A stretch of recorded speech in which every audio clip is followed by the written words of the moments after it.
De volta com o programa Ponto de Vista, o entrevistado de hoje é o vereador Massami Mick.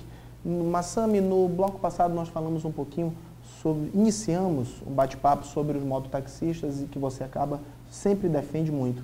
Existe uma outra bancada que é contra os mototaxistas, dizendo que não há uma regulamentação e por essa falta de regulamentação, e dando até exemplos como as empresas de ônibus que têm uma concessão pública, os mototaxistas trabalham de maneira ilegal. O que é que você acha desse ponto de vista dessas pessoas que pensam dessa forma? Olha, primeiramente, é irreversível a questão do mototáxi na cidade de Manaus, né? Hoje são 12 mil pais de família que sobrevivem do mototáxi na cidade de Manaus. O que acontece? Quando o presidente Lula sancionou vamos dizer, reconhecimento da profissão do mototáxi no Brasil, lá no item, lá no artigo da lei, disse o seguinte, que a regulamentação seria pelos municípios. Ou seja, ele jogou a batata quente, passou a bola para os municípios. Muitos municípios, os prefeitos que não concordam, logicamente que não submeteram, vamos dizer, esse projeto para a Câmara Municipal. No caso, por exemplo, da cidade de Manaus, a lei orgânica, que é a lei máxima que rege a questão do município, ela tem uma emenda no artigo que diz o seguinte, que em Manaus, no município de Manaus, não terá concessão, ou seja, transporte de duas rodas. Então, ou seja, motociclista jamais poderá ter a concessão. Então, nós estamos alterando esse artigo da lei orgânica, onde nós estamos colocando, dizendo que o transporte poderá ser também com duas rodas na cidade de Manaus. Aí, após isso, a batata quente vai para a prefeitura. Aí cabe ao prefeito regulamentar aquelas regulamentações que só ele poderá fazer, o executivo, dizer qual é o tamanho, qual é o tipo de motocicleta que são utilizados para fazer o transporte de passageiros na cidade de Manaus, que tipo de capacete, que tipo vamos dizer, equipamento que a pessoa deverá utilizar. E não é só isso, né? Os artigos que estão na lei federal, quando diz que tem que ter 21 anos, tem que ter ficha corrida, tem que ter 2 anos de carteira de habilitação. Toda essa regulamentação cabe ao executivo fazer isso. O que nós vamos fazer isso na Câmara Municipal é somente mudar o artigo e dizer que Manaus poderá ter transporte de duas rodas.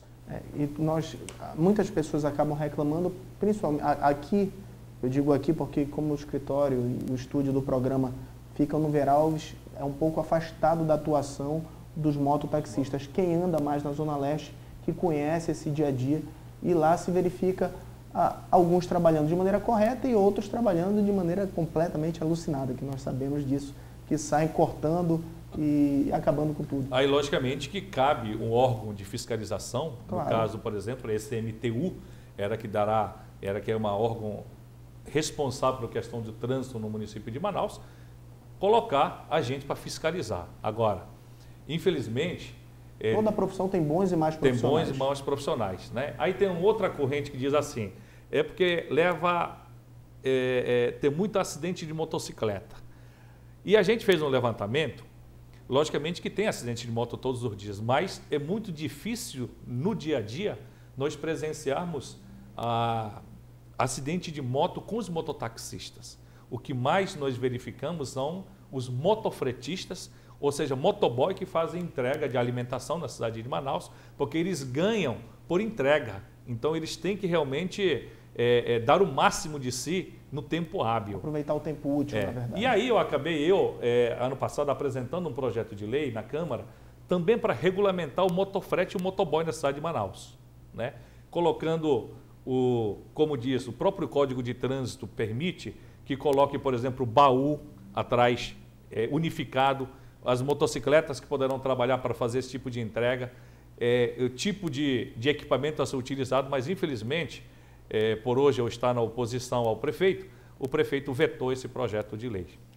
Mas aí também a Câmara tem que fazer o trabalho dela, mas os sindicatos, nesse caso sindicatos de classe, podem fazer o seu lado, que é fazer a cobrança quanto aos EPIs e os instrumentos de trabalho dessa categoria, que são os motoristas que fazem frete, que nós sabemos que tem uma regulamentação própria e o meio ambiente de trabalho está aí para isso. E com isso, se não for seguido, a Justiça do Trabalho acaba resolvendo, no final das contas, esse tipo de trabalho. Então é melhor evitar. É verdade, Rodrigo. Então é melhor evitar. E outra coisa, nessa questão da regulamentação, essa questão de relação trabalho, vamos dizer, empregador e empregado, ali no caso, muitas das vezes ele é terceirizado, e não existe assim um contrato. As pessoas fazem de uma maneira, vamos dizer, uma entrega. A pessoa que trabalha avulsamente na cidade de Manaus corre risco, não tem seguro, não tem procedência muitas das vezes e acaba aí tendo litígio muitas das vezes quando sofre um acidente. Aí acaba vindo aí para o seu escritório e discutir essas questões. Mas a partir do momento que você... outro advogado também. Outro advogado. Aí, a partir do momento que você regulamenta isso, com certeza fica fácil para que as pessoas que prestam serviço e outro que toma o serviço do prestador, né?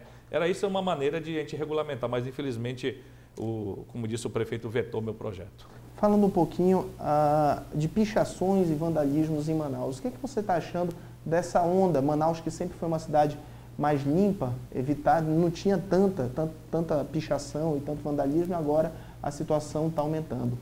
Eu penso assim, se eu fosse prefeito, eu convidaria essas pessoas que picham a rua para fazer a pintura das escolas, porque eu penso que são pessoas que são frustradas, que quiseram ser pintores ou que querem ser artistas de alguma coisa, né? Acho que muitas das vezes, logicamente que existe o vandalismo, mas dentro disso, acho que tem pessoas que você possa aproveitar e são pessoas que são, no meu ponto de vista, algumas pessoas que fazem isso, são pessoas frustradas, né? Então, frustração por quê? Não tiveram oportunidade de pintar, não tiveram oportunidade de ser artista. Então, eu faria dessa maneira. É uma sugestão que até deixo aqui para o prefeito.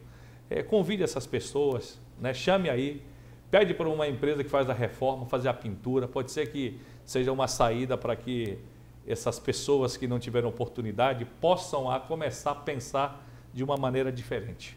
Ok, fazer agora só um pequeno intervalo e volto já com o programa Ponto de Vista.